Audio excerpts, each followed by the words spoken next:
All right. Just confirm we are live here.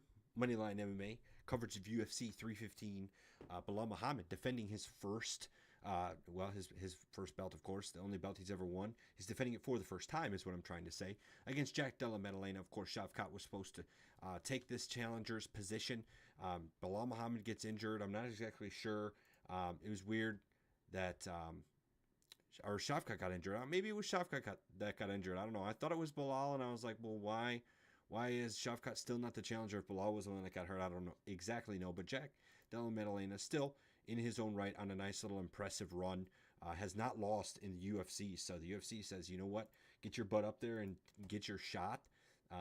Before we get too deeply into UFC 315, though, any seasoned viewer will already know that we have a quick recap, to go over last Saturday's events that occurred in Des Moines, Iowa. It's Corey Sandhagen finishing Davison Figueiredo. It was listed, at least on Tapology, as a KO TKO knee injury, but it was a finish. Davison got KO'd, essentially, technically knocked out, and Corey Sandhagen wins that fight and starts talking trash with Petr Yan. That'd be an interesting matchup to see, him versus Petr Yan. They already fought previously, and Corey Sandhagen long has said that it was a short notice aspect of the fight that he believes will be the difference if they fight again. Petr Yan, of course, responded on Instagram saying, stop saying about late notice. That stuff doesn't matter. And we'll fight anytime, with a little bit more rude terms that I shouldn't be saying on YouTube. So in any case, we might be seeing a cool Petr Yan versus Corey Sandhagen fight to set up a contender fight for the next belt shot, to be honest. Outside of that, and by the way, Jose and I both picking Corey Sandhagen as our 5 weights individually. So finally back to the action there on the 5 weights. And then going down from there, the next most exciting fight for me, Montel Jackson, man. Jose and I, big on Montel Jackson. We had a combined 7 confidence points. So that's actually the second highest lock of the week from last week. He didn't finish, but he diced up Daniel Marcos and got the unanimous decision win. I wasn't even concerned. Watching these fights live, going into the judges, even with MMA judges, where you can sometimes know, there's got to be some variance built in, because we've all seen those crazy scorecards that make no sense before. But honestly, even with that considered, I wasn't even worried going into this decision. Montel Jackson very clearly won this fight, and that's really that. He won the fight doing exactly what Jose and I said he would, by boxing. Moving on from there, Rainier de Ritter, I gotta mention that. Oh my gosh, Jose and I both locked in on the underdog pick. Rainier de Ritter finishes Bo Nickel, gives Bo Nickel his first career MMA loss. And wow, Jose and I could write the book on picking that underdog spot to excellence. Rainier de Ritter outboxing Bo Nickel. And Bo had a little bit of wrestling and had a takedown recorded, but it was not impressive whatsoever. The mix-up on the feet, and what I mean by that is how much better Rainier was on the feet spoke volumes to me. Rainier de Ritter isn't a huge boxer by any means, only 4 KO wins of his 20 professional MMA wins, but he looked clearly superior to Bo Nickel boxing-wise, and I think if I'm Bo Nickel, I know exactly what I need to train on if I think I'm going to continue making waves in the UFC, but Rainier de Ritter putting on the clinic on how to beat Bo Nickel. And it's one of those things where Jose and I sometimes talk, or at least I know I do. I talk about storyline. And what I mean by storyline in a lot of cases is the UFC is going to selectively match up guys based on their abilities, right? And this guy's a wrestler, this guy's a striker. We want Bo Nickel to move up, and we want him to be a prospect and a star for us. So let's put him against guys that have no ability to wrestle with him. And all of a sudden, Bo Nickel gets on this huge win streak and all this momentum behind him. But the entire time, Bo Nickel hasn't faced a guy anywhere near or anywhere even close to the pedigree and experience as Rainier de Ritter. So continue to watch us here at Moneyline MMA. We're going to continue to find those spots with underdogs, especially this week. And I think the last note from last Saturday, or at least quick final notes. Mason Jones gets the win for Jose. Cameron Smotherman loses the decision to Sergey Saidi.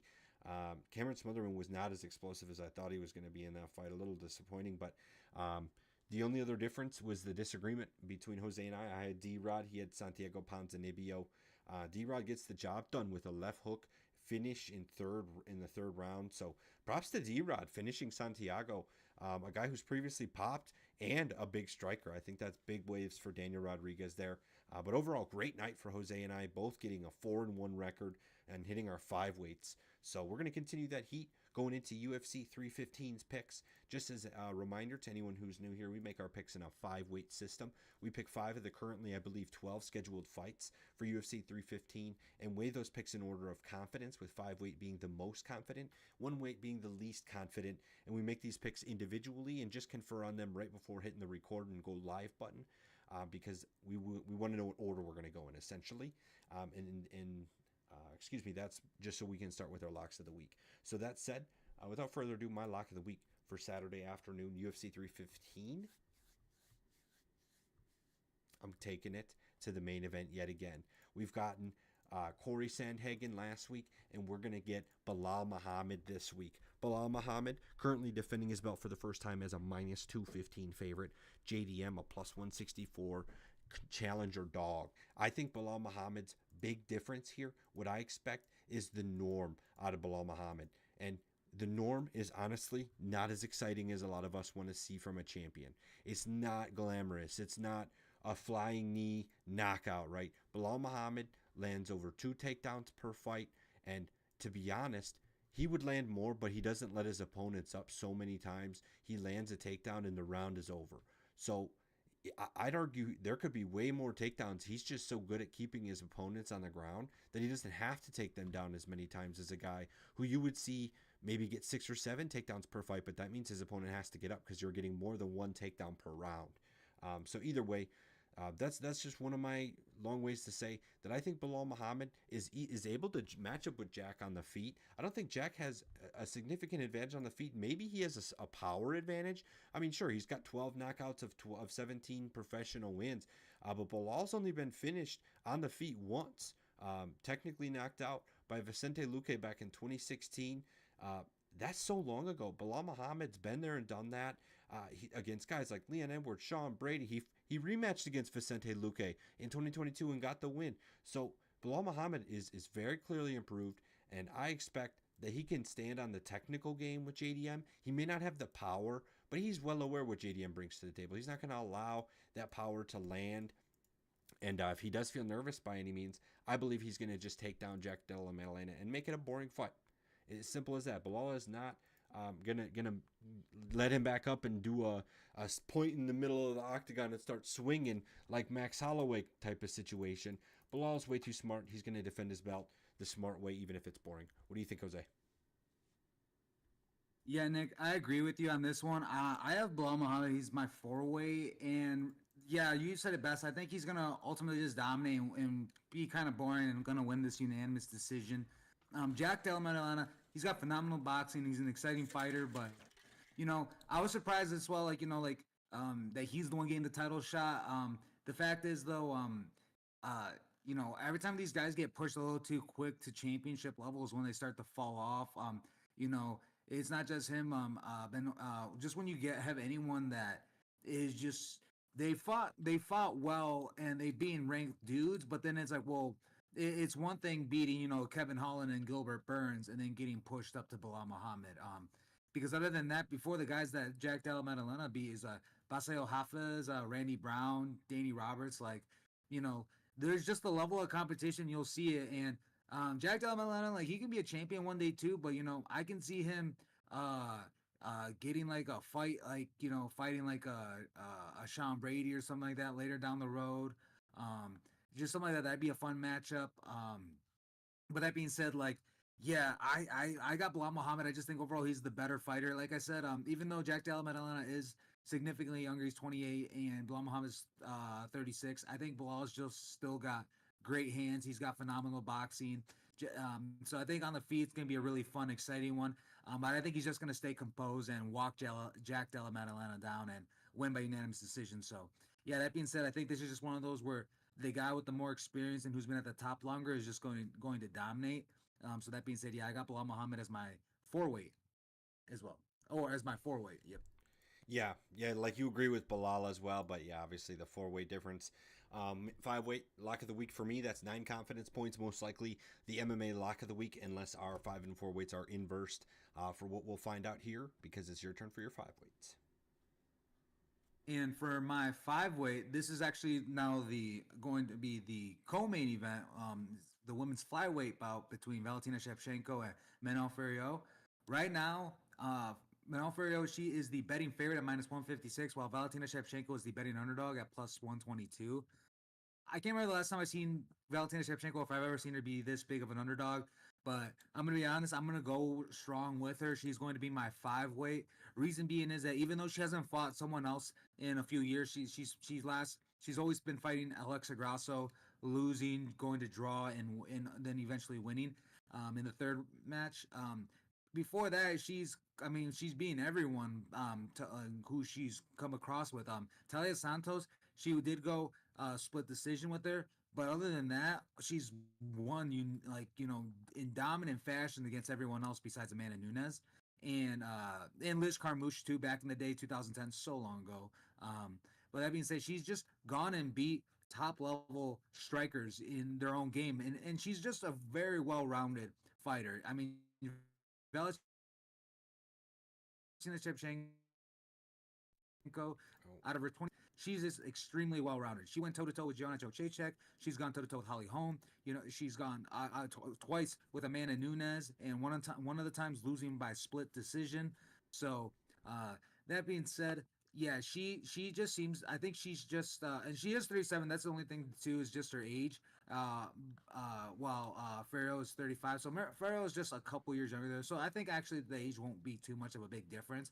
But I think the biggest difference is going to be the experience, just the amount of fights that Valentina Shevchenko has. Like she has double the amount of wins that Manuel Ferriol has, and the people that she's being Rose Namajunas, but she's pretty much kind of falling off now. Aaron Blanchfield, that's a good win. But other than that, like the other wins too, Tabitha Ricci, she finished her.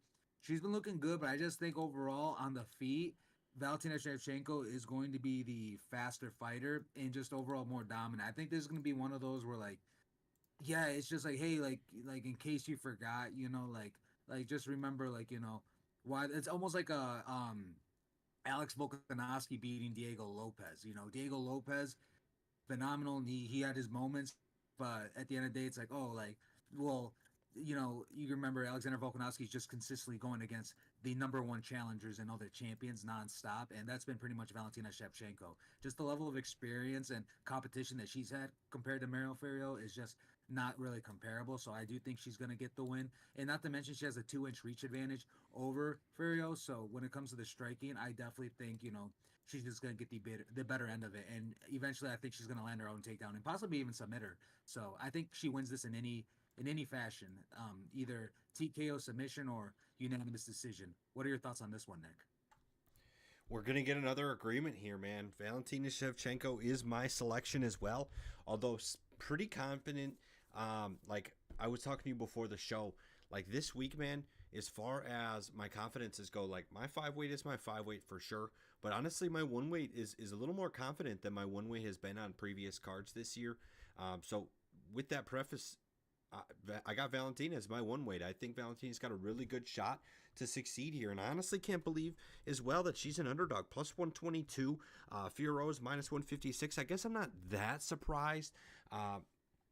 Fiorot's on a hot streak, right? Fiorot hasn't lost in the UFC, and I understand that she seems to be outstriking all of her opponents, but a lot of her fights, it's 5 straight wins by unanimous decision. Yeah, okay, so she's outboxing her opponents.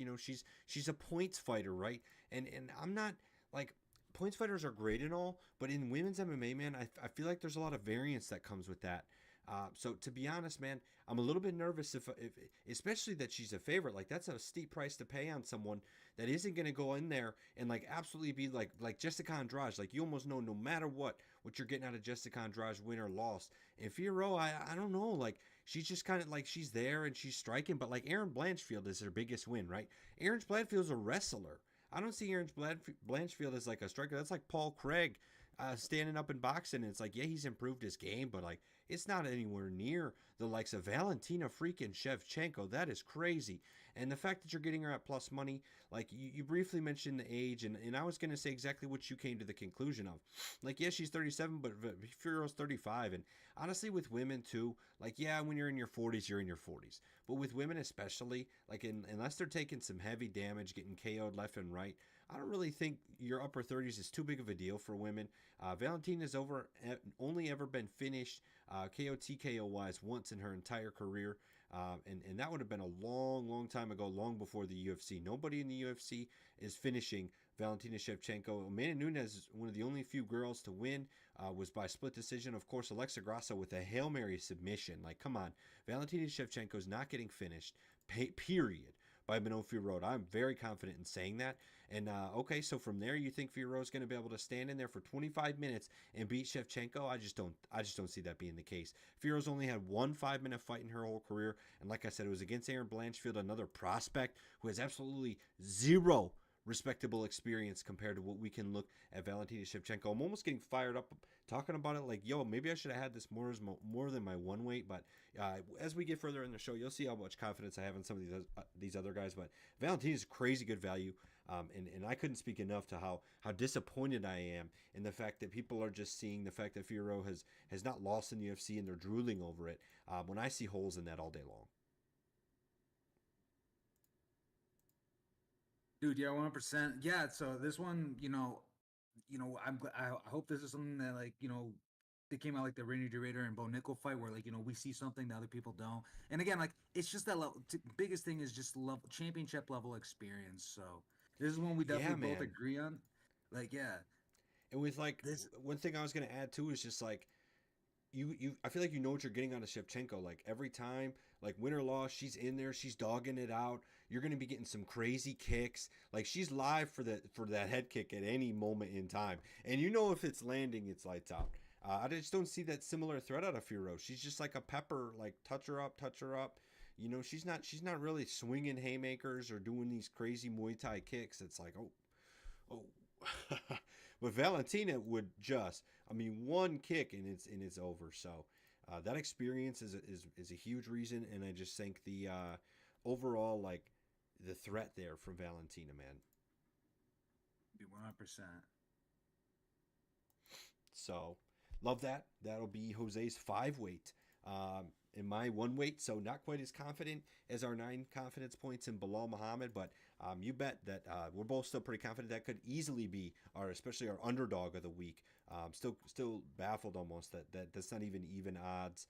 Shevchenko's the champ there, redefending her belt that she's defended multiple times now. I believe this is her 8th championship fight or something like that. I mean, 8th defense of the belt at the very least. Some crazy stuff. I cannot believe she is the underdog. But that's enough that I'll say about that. I'll move on to my 4-weight pick. We're going to stay on the main card here, and we're actually going to stay on the women's side of MMA. I'm going to be going with Natalia Silva. This will be the feature fight of Saturday afternoon. I'm going to go with Natalia Silva to beat Alexa Grasso. And Natalia Silva currently is sitting as a decently heavy favorite, minus 230 over Alexa Grasso, plus 176. So this is not a pick in which I'm saying to pick this from value whatsoever. Getting Alexa Grasso at plus 176, I'm never going to fault anyone for that. Alexa Grasso is an absolute stud.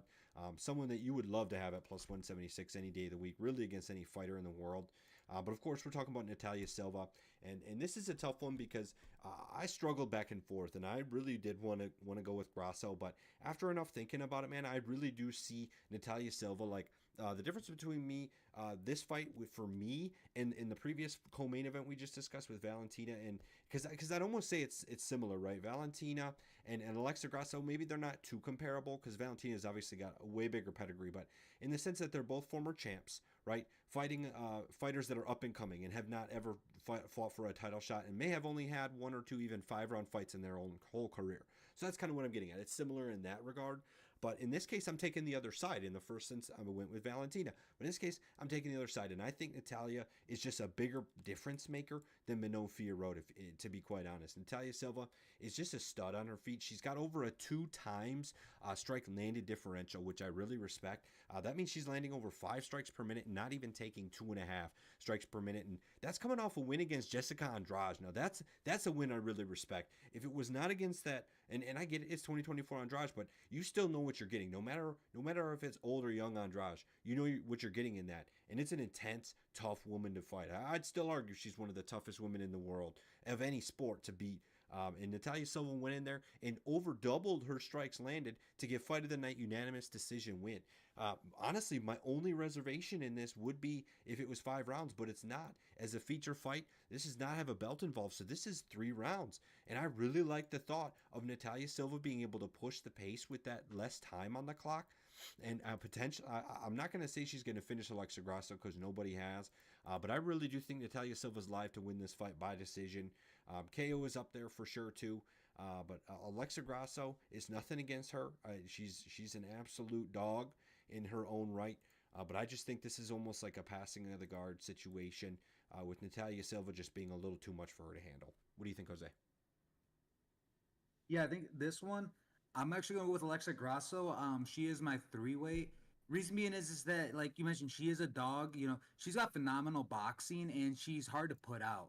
And not only that, like she just keeps on a certain pace, and even if she gets dominated, she just doesn't stop. Even when Valentina Shevchenko completely was just out grappling her and stuff, like she still finds some ways to attack, even off her back. And so it's just that fighting, like that fighter deep down in her. And Natalia Silva, I can see she's just been looking extremely dominant, so I can see why like people can think like she just come in and like almost like just walk through Alexa Grasso. But Alexa Grasso is only 3 years older than Natalia Silva. She's 31 years old. She's still in a good like spot in her career. Still you can even argue she's still in her prime. Even though she lost to Valentina Shevchenko, because I do think Valentina Shevchenko, besides Maina Nunes, is the greatest female fighter of all time. So there's literally no shame to that.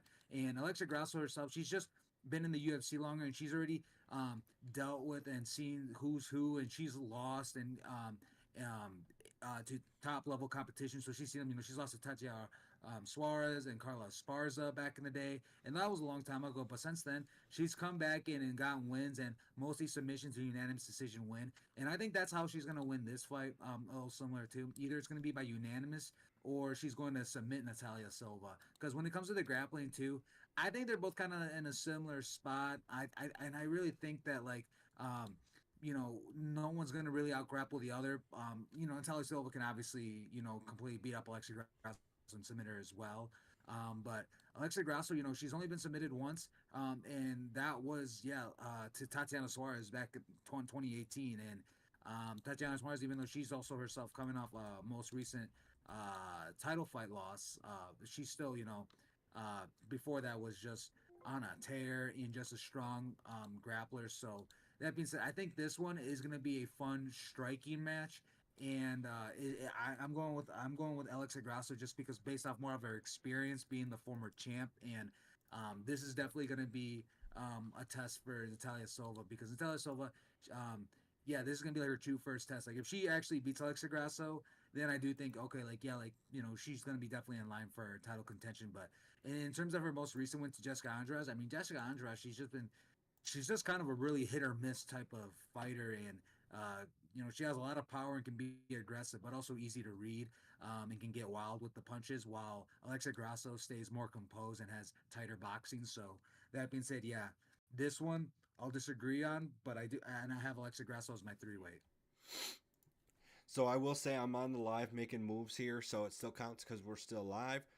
I've officially moved my weights around a little bit. I'm going to put Valentina up to my 4-weight. So not Natalia Silva. I'm going to go in Valentina. I'm going to knock Natalia Silva down one spot. I'm not replacing a complete, I'm not going from 4-weight to 1-weight there because I still have some good confidence in Natalia. But after thinking about it and reevaluating, I do agree that Valentina, or in my mind, Valentina is slightly more confident to me than Natalia Silva. So Bilal 5-weight, Valentina 4-weight, Natalia 3-weight.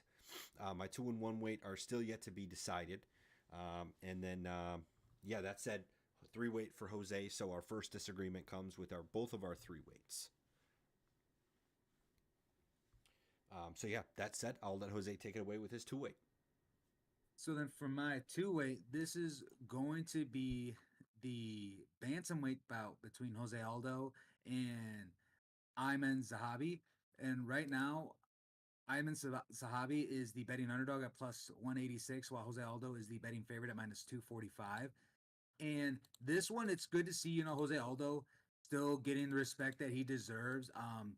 For his age, he's been in the UFC so long now, and for him to still be a favorite and a favorite by that much, minus 245, it just is like, he's still going, and his age, 38 or 40, regardless, he's still fighting and hanging in with the young guys, even though he lost to Mario Batista recently by split decision. Like, all Mario Batista did was just hold him against the cage and just kill time and just pretty much just control time, and it was just really bogus. But if you like, I truly think that, if it wasn't for that little cheap aspect of the game, Jose Aldo would have pieced him up a lot more, because Jose Aldo is just a high volume striker and has deadly kicks. And Zahabi himself, like, he is a good fight. He is a good fighter. He's on a tear right now. He hasn't lost since 2019, but he's also up there in age. He's 37, so realistically, he's not even that far off from Jose Aldo. This is a better matchup for Jose Aldo than he has for sure in the last few fights. With Merab Zahabi, and then with Merab Divilashvili, and then Rob Font, Pedro Munoz, Marlon Vera. He's been usually the older guy out of these. So, and here he's still the older guy, but not by much. So I truly think that, this is a more fair, equal match for him. And for Zabi, to be honest, like, I don't really see like what he's gonna do necessarily to beat Jose Aldo, other than go the Mario Batista route and just try to push him against the cage and just hold him there. But that's not really Zahabi's game though either. He is a strong striker as well, but he gets clipped quite a bit as well. And he has a lot of experience, and he's fought a lot of fighters. But when you look at their resumes, just majority of the people, like for how long he's been in the UFC, a lot of these dudes don't really stick out and say much to me at all. While Jose Aldo has just won and lost against almost everyone, and everyone top level fighters, like not only to Marab, but like also Peter Yan, Marlon Morales, Alex Volkanovski, Max Holloway, Frankie Edgar, Conor McGregor, Chad Mendes, you name it. He's the zombie. He's just been just dominant, and even before the UFC, just dominant as well. And he's just proven it in all aspects of the game. And then this one, I just truly think he's going to win KO, TKO, or a decision. He's not much of a submission guy. So that being said, that's the way I view this fight going. He has a slight 1.5 inch reach advantage over Zabi. I don't think it's going to be too much of a significant advantage, but still, I do like those short reach advantages, because when it comes to striking, especially if they're a if they're a high level striker, it really shows right away in the fight. So that being said, this one I'm going with the old man Jose Aldo. He is my 2 weight. What are your thoughts on this one, Nick? I agree. I actually agree with you on Jose Aldo, and a little surprised but proud too. Like you mentioned, he is a pretty sizable favorite, minus 245, and maybe a lot of the fans agree, and the betting public kind of agrees. Like, it was very frustrating watching his last fight. Mario Batista, like, it's hard. Like, I understand. Like, I'm not trying to act like I'm bigger and tougher than these guys that are willing to go in the cage and risk their health for entertainment. I mean, they're getting paid handsomely to do it and all, but like, uh, at the same time, it was so maddening. Like, watching Mario Batista just sit there and push him against the cage just felt like a violation of what MMA should be. But what am I to say? I'm not a fighter or coach or involved in the scene as much as some other people are, and it is what it is. That's just part of the game, and it's almost like you can't hate the rules or hate the player. You got to hate the rules, and we got to talk about why it's allowed to just push someone against the cage, and that's considered a winning move. Like, if you're just being pushed against the cage, how are you winning a fight or losing a fight? I'm not exactly sure, but someone has to answer to that, and that's just built into the rule book, and we'll have to discuss that if we wanted to ever change as a fan base. But that's honestly a whole entire different show for us to have that we'll have to do at some point. Aside from our picks, I do agree on Jose Aldo. He was another one that got pushed down as the replacement of Valentina up to my 4 weight. So Jose Aldo is now down to my 1 weight. He was my 3 weight at first, but I'm a little less confident. Like I was always a little less confident, just because it's an older fighter, right? It's a guy we don't really truly know how old he is. He could be older, could be younger than 38. He still fights like an animal, and seeing him against Mario Batista, I fully agree with Jose that he probably wins the fight, if not for that quirk and the unfortunate way the fight plays out. So I still have a lot of confidence in Aldo. He's the pick because I do believe he's more technically sound and a better fighter than Ayman Zahabi. But in the end, we could see some weird stuff happen where it's just kind of two older guys duking it out, and it ends up being a split decision. I mean, Ayman's pretty old himself, so I would heavily doubt a finish in this fight, to be quite honest. I could be wrong, but I would specifically say Jose Aldo by decision would be the main way to go, especially because Jose Aldo is a pretty sizable favorite, and I don't think there's going to be much value to had in the money line or anything. Jose Aldo by decision, though, is a much better bet. I think that's really likely to happen if Jose Aldo wins. I think that's a very high chance of him winning by decision. So that would be my pick. 1 weight on Jose Aldo by decision.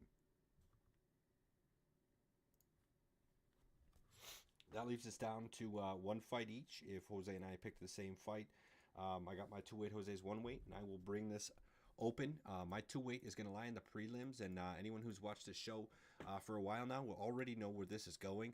One of the hometown friends, one of the boys, Charlie Chuck Buffalo Radke, is on the card as a preliminary event for UFC 315. We're super excited to see him fight one of the few Canadians. There's only something like 4 total Canadians or 5 total Canadians. Let's count 1, 2, 3, 4, 5. I believe total Canadians on this card, and Mike Malot's one of them. He's a decently heavily favored, is what I'm trying to say, but I'm speaking too fast. He's a decently heavy favorite at minus 245. Charlie Chuck Buffalo plus 186. I'm taking a dog here. This is actually going to be the second dog pick for me, and I think there's no doubt here that Mike Malott, he's probably the better technical fighter, right? Technically, he might be slightly better at wrestling. He might be slightly better as a boxer technically, but I just don't buy that anymore. I'm done with Mike Malott. I watched him give up against Neil Magny, right? He was winning the fight. He was doing well, and then he gets spanked in the 3rd round and gives up. And I'm just over Mike Malott. And he goes and he fights Trevin Giles, one of the most storyline matchups you could possibly give a fighter. Of course he's going to win by decision. Of course. He didn't even beat Trevin Giles by that much. It wasn't even that exciting of a fight. Mike Malott is way past being a good prospect in my eyes. He's a decently average fighter who could find himself a career in the UFC as a perennial contender. I think it would be a compliment to compare him to Neil Magny. Similar, just right down the line. He's going to be decent his whole career. He's never going to get cut, but he's never going to get anywhere near sniffing the belt. That's Mike Malott. And Chuck Buffalo might not ever get near sniffing the belt either, but Chuck Buffalo comes with a very heavy swing. I mean, he's gotten 3 straight knockout wins, and one of them being, 3 straight knockout finishes, because he loses to Carlos Prates. We know what Carlos Prates is worth and what he brings to the table. He just got off a huge main event versus Ian Gary, and then he comes back and knocks out Matthew Semmelsberger, a guy who doesn't get finished that easily, in 50 seconds. I mean, oh my gosh. Chuck Buffalo is going to come in here swinging hard. Mike Malott's not going to be ready for it. Mike Malott's going to want to go to wrestle. Chuck Buffalo's got 100% takedown defense. Go ahead and take him down anyway. Chuck Buffalo has a wrestling and jiu-jitsu grappling background. Chuck Buffalo is good in all areas and has a lot of power. So you can't get too, like, the only real path to beating him is gassing him out to make him lose his power and then being better than him at grappling on the ground. That's probably your best path. Mike Malott is neither of those. Mike Malott will give up before he beats someone and outdogs them on the ground. I'm convinced of that. He's going to have to prove it otherwise for me to change my mind on that. But otherwise, I'm going to be taking plus money against him on a guy who's got way more finish potential. It's crazy. And I don't think I'm being a huge homer about it either. I think Chuck Buffalo is crazy good value. What do you think, Jose? Any pick? Yeah, I agree with you on this one, Nick. I 100% agree with you. I picked this fight as well, and I have Charlie Radke. He is obviously by process of elimination my one weight, and thing is like, yeah, dude's a he is 34 years old now, but he's still like in a good spot in his career. Like he has a long story grappling career as well, and even though he only has two wins via submission on his record. He should I'm surprised he doesn't have a lot more. And it's always a strong tool that he has in his tool set that I don't think we've seen enough yet. And of course, like, his only loss thus far in the UFC is to Carlos Pradas, who just fought Ian Gary. So and Carlos Pradas also just the matchup just physically was just different. Like just a taller guy, a lot lengthier. So this one is physically a better matchup for Charlie Radke. Mike Malott is still slightly bigger, but not much. And as you mentioned, like Mike Malott's like decent, but I don't think he's like super like good. Like he could be I think he's like a couple losses away, possibly too, from being cut in the UFC. And Charlie Radke, on the other hand, like he does possess power too. He's a grappler, but he has a lot of power in his hands too. Half of his wins come via KO/TKO. His most recent win was a first round TKO. So, and Mike Malott himself, like out of his two losses, he's been KO'd and TKO'd, and he's getting KO'd and TKO'd by Neil Magny. So, like that's insane because Neil Magny is like he just takes a while to get going, and not really know him as a finisher like that. Out of Neil Magny's 29 wins, he's only got 8 via KO/TKO. He's mostly a decision king. So I think this is a good matchup for Charlie Radke. I think Charlie Radke is just ultimately going to dominate a little more in the grappling exchanges and land bigger power shots. But that being said, too, like Mike Malott, he's still been in the UFC, just not a slightly a bit longer. He has a little more. He just overall has a little more MMA experience than Charlie Radke, just a little, not too much. So that being said, I'm going with Charlie Radke still, but he is my one way just because Mike Malott, like anything can happen. But I truly think Charlie Radke is going to win this, and most likely by finish. So yeah, this one I got Charlie Radke as a one weight. So we'll agree then. Another underdog in the books, man. Chuck Buffalo, I think he's going to get the job done. So does Jose. And we'll have to ride with that. I'd love to see a few more underdog wins. I think this is a great card to pick underdogs on. So Jose actually has the extra underdog in Alexa Grasso as well. So Jose's heavier on the dogs than I am, but either way, we got some dogs barking. Mainly, the main dog, I guess, is going to have to be Valentina, especially since I moved her up a 9-weight total confidence that matches Bilal Muhammad in terms of lock of the week. So you might as well do a parlay with Bilal Muhammad and Valentina as the Moneyline MMA Doors 2-leg parlay. Thanks to anyone who listened, and we're going to continue to bring heat as the years go on, or months and weeks go on, really. Years is a little bit further of a time frame than I was thinking, but more like weeks, because the week after this pay-per-view event, we're going to get Gilbert Burns returning for a fight. We haven't seen Gilbert Burns in a while. He's going to be fighting Michael Morales, the undefeated welterweight, in the main event. First card we're going to have in Apex in quite some time. So get excited for some UFC Apex action the week after this pay-per-view. So Jose and I will be back a week from today